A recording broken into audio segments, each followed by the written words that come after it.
Noon pa, alam ko na talagang maitim ang budhi nung matandang Amelyang yun. Pero ang hindi ko pala alam, kapatid niya pala si Satanas. Alam mo, Mare, same here eh. Pero ito lang ha, tanong lang. Thank you, Maria. Talaga bang inutusan niya yung Karina na yun? Eh, baka naman... Malinaw inutusan niya. Wala nang iba. Ano pa ba? Ba't niya kasama yun? Kakausapin pa niya kung talaga wala siya kinalaman. Pasalamat nga talaga siya dumating si Jenny ko kung hindi.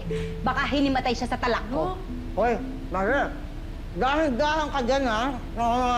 Galit mo, ha? Baka mamaya niyan, mauna ka pa sa kulungan kay Karina. Ay, naku, nagtimpi lang talaga ako dahil kung hindi, naku, kung ano-anong aabutin niya sa akin. Huwag niyo lang uulitin sabihin kay Jenny yung sinabi niya. Kundi talagang unang-una, yun nga, talagang hihimatayin siya sa talak. Ano ka mo, Minchi? Tinalakan mo si Amelia? Ay, nako, mahal ko, sinabi mo pa. Eh, paano na? Huli ko, magkasama sila ni Karina, tapos... Ha?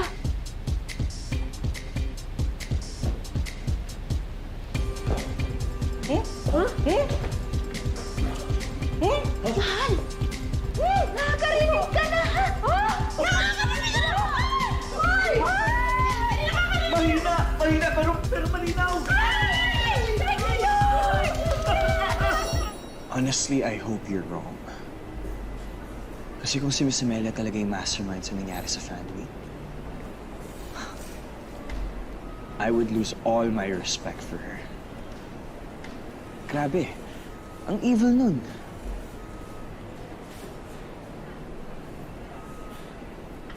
Hey.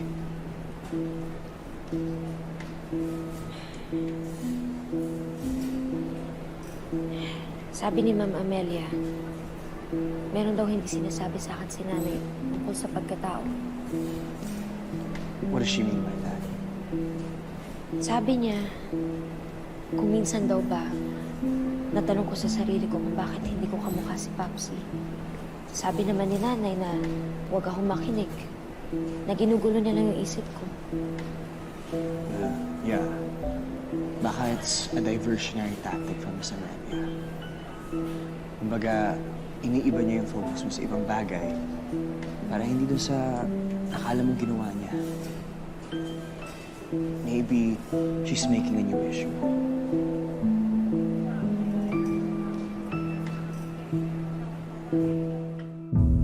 I still don't understand, Mom.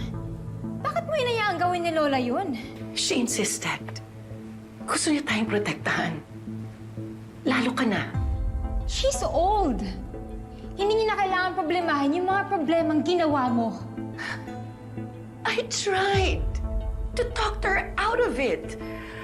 Sabi ko nga na gagawa ako ng paraan para iba yung ituturo, pero ayaw niya. She said, it will just complicate things. Dapat pinigilan niyo pa rin. I did my best, but she was adamant. She said, baka huling act of love niya na ito sa'yo. What do you mean? Megan, ayokong sabihin sa'yo eh. Pero, ayoko namang may tinatago ako sa'yo. May bone cancer. Ang lola mo. Stage 3. Stage 3. No. Megan, anak. Pumayag ako. Dahil gusto ko protektahan ka. Mahal na mahal ka ng lola mo. Kahit alam niya na may iba siyang apo na si Jenny. Anak, iniisip ka pa rin niya. Isip ka pa rin niya. That's not true.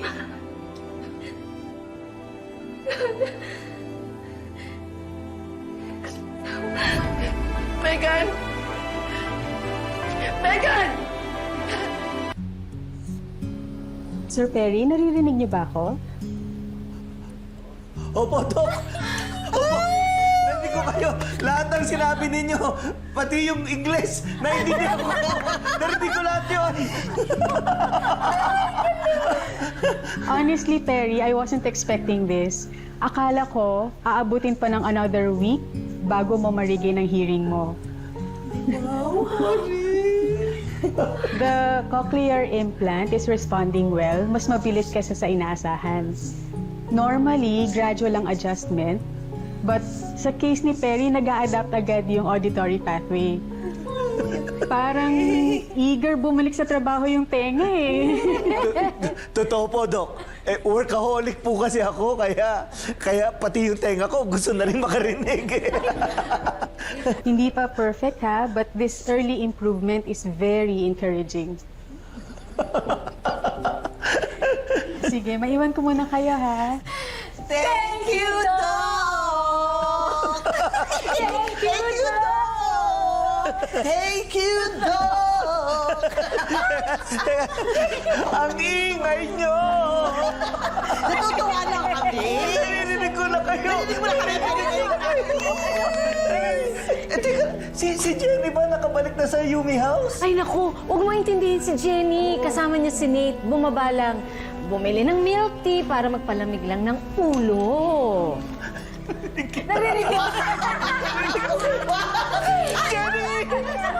Jenny, nakakarinig na ako. Thank you, Doc!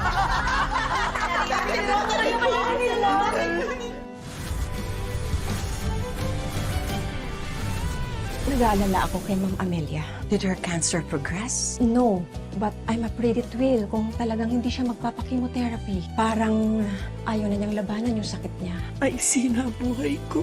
Ayokong mamatay nang hindi ko nasasabi ang totoo kay Jenny. Huwag niyo po siyang hayaan sabihin kay Jenny ang totoo. I can't accept her. Hindi ko kaya na maging parte siya ng pamilya natin. Gusto kong aminin sa apo ko ang katotohanan. May karapatan din ako sa kanya.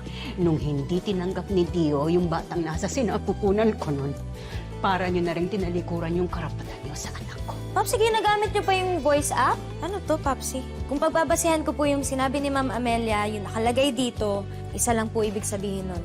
Totoo niyo po ba akong anak?